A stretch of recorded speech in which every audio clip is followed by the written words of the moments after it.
When experts studied Roman DNA, they discovered secrets that rewrite history. No matter what, history always reveals its secrets. Even thoroughly studied periods, such as ancient Rome, have hidden details that take years to uncover.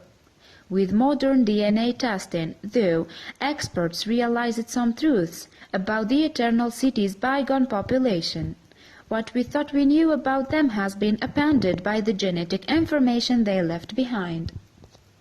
Heading up this new look at the ancient Romans was study senior author Jonathan Pritchard, who also works as a professor of biology and genetics at Stanford University. He and the rest of the team, which included researchers in Italy, Ireland, Austria and France, hoped to learn more about the legendary civilization through the DNA its people had left behind. Not only did the team analyze genetic information directly from Rome, but they looked at specimens from areas adjacent to the Eternal City too. The research team hoped to find out more about the Romans' ancestral origins. And they did that and more. As it turned out, the people's DNA had an unexpected story to tell. The founding of Rome is the stuff of legends, quite literally. Twin brothers Remus and Romulus, supposedly fathered by Mars, the god of war, washed up on the shores of the Tiber nearly 3,000 years ago. The babies had been sent down the river in a basket to drown, but they survived the journey instead. Of course, the helpless babies would need help to survive, whether on land or in the water. The story goes that a she-wolf rescued Remus and Romulus, helping them grow strong enough to exact revenge on the person who had sent them down the Tiber to die, the king of Alba Longa. Remus and Romulus did just that, exacting their revenge before staking claim to their own city in 753 BC. The brothers wouldn't go lead that civilization, though. Romulus killed Remus, making him the first king of their city. The place became known as Rome, named for its first leader, Romulus.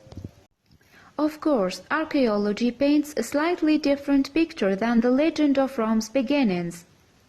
Artifacts indicate that villagers from the ancient Italian area of Latium banded together to form the eventual city-state of Rome. They did so in about 625 BC, joining together to ward off invasions from nearby enemies. Either way, the rest of ancient Roman history is more clear-cut to historians and mythologists alike.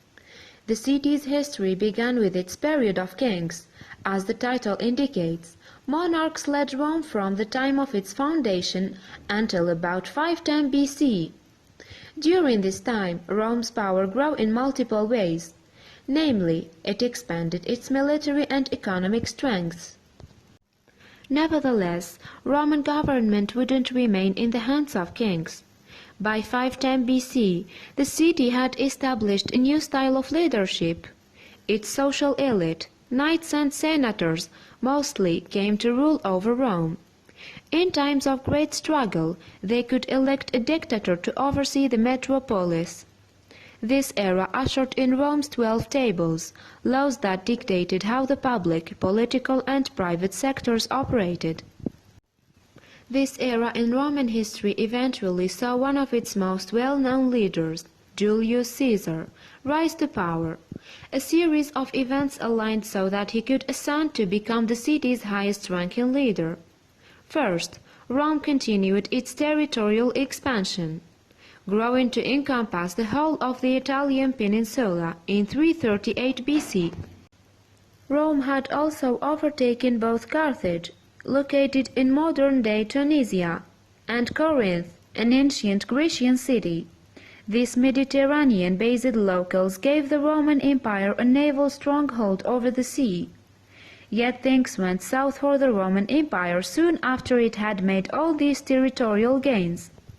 A dictator, L. Cornelius Sulla, briefly took over Rome to help settle things, but turmoil continued to ramble throughout the Republic. This unrest pushed the city in a new governmental direction. Emperors would soon reign over the region. including one of Rome's most well-known leaders. Julius Caesar became Rome's leader in 60 BC, leading the charge for even further territorial expansion. He oversaw the capture of Celtic Gaul, which once covered France, Switzerland, Luxembourg, and parts of Germany. But his success in expanding Rome beyond the Mediterranean did little to solidify his place as the Republic's leader. Instead, Caesar's reign and life ended with his 44 BC assassination. His heir, Gaius Julius Caesar Octavianus, became Rome's first emperor, Octavian. The city's imperial period would last from Octavian's installation as leader until the fall of the empire in AD 471. During its final stretch, ancient Rome saw its greatest period of prosperity. The Romans reached their peak around AD 171, although much of the imperial period saw peace, as well as expansion. Eventually, though, the empire became too large to oversee from Rome alone. Two emperors would have to reign over the expansive territories' eastern and western halves. Once Rome divided, though its enemies found it easier to conquer, the Western Empire faced invasions from the Goths and the Vandals, two groups of early Germanic people. The latter ousted the Romans from power in this half. It would take until the 15th century for the empire, which came to be known as the Byzantine, to fall. In 1453, the Turks won the capital city of the empire, Constantinople. Although the last stronghold of the Roman Empire fell more than 500 years ago, the ancient civilization's culture had a major influence that we can still feel and see today. Some of its effects remain pretty straightforward. For instance, it built the columns of the Colosseum in Rome with its version of cement, which has allowed the structure to endure for thousands of years. But other Roman practices have stood the test of time too. One of the Romans' biggest achievements was the implementation of a roadway system to connect their vast territory. It's why the saying, "All roads lead to Rome," exists. The Romans' agricultural techniques endure today too. The empire's ancient farmers discovered crop rotation, seed selection, manuring and pruning, among others. Beyond that, Roman literature, such as Metamorphoses by poet Ovid, has inspired the future greats, including Shakespeare.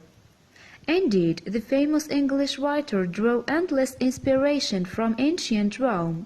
He wrote Julius Caesar and Antony and Cleopatra by drawing on the eternal city's history. Even more importantly, the Roman language has had an indelible impact on the modern world, in the West specifically. The ancient city's population spoke Latin, which, of course, spread throughout the empire. Eventually, Latin served as the foundation for what are known today as the Romance languages. Spanish, Portuguese, Italian, Romanian, and French have their roots in ancient Roman Latin. Clearly, experts have studied Rome extensively and they know much about the former empire. However, some facets of the ancient civilization do confound even those best versed in the subject. For instance, historians didn't have much genetic information for the people who once populated Rome. Therefore, they didn't know where they came from in the first place. However, in recent years, DNA samples have been pulled from surprising sources. Namely, experts have begun to mine for genetic information from ancient skeletons. The same could be done with the remains of ancient Romans. So, once experts performed similar genetic testing, they could finally figure out where the city's bygone inhabitants had their roots. The results of the study appeared in a November 2019 issue of Science and revealed the research's surprising findings. The team, which comprised of experts from Stanford University, the University of Vienna, and Sapienza University of Rome, realized from their research that Roman populations often mirrored the highs and lows that the city faced. Namely, Rome experienced two major migrations, during which people moved to the Eternal City. Study co-author Hannah Mutz explained to the Science Daily website. This study shows how dynamic the past really is. In Rome, we are seeing people come from all over, in ways that correspond with historical political events. Indeed, remaining records had already supplied some of this information, but study senior author Pritchard pointed out that there were still gaps. He said, the historical and archaeological records tell us a great deal about political history and contacts of different kinds with different places, trade and slavery for example. But those records provide limited information about the genetic makeup of the population. So Pritchard and his Stanford team joined forces with Sapienza University anthropology professor Alfredo Coppa and Rompin Hasse, a University of Vienna associate professor of evolutionary anthropology. The researchers visited a total of 29 sites in Rome, some of which dated back as far as the Stone Age, while the most recent samples came from the medieval era. From more than 2,000 Roman landmarks, the research team gathered 127 samples of human DNA, and, at first, it seemed the lingering genetic information would only confirm what historians already knew.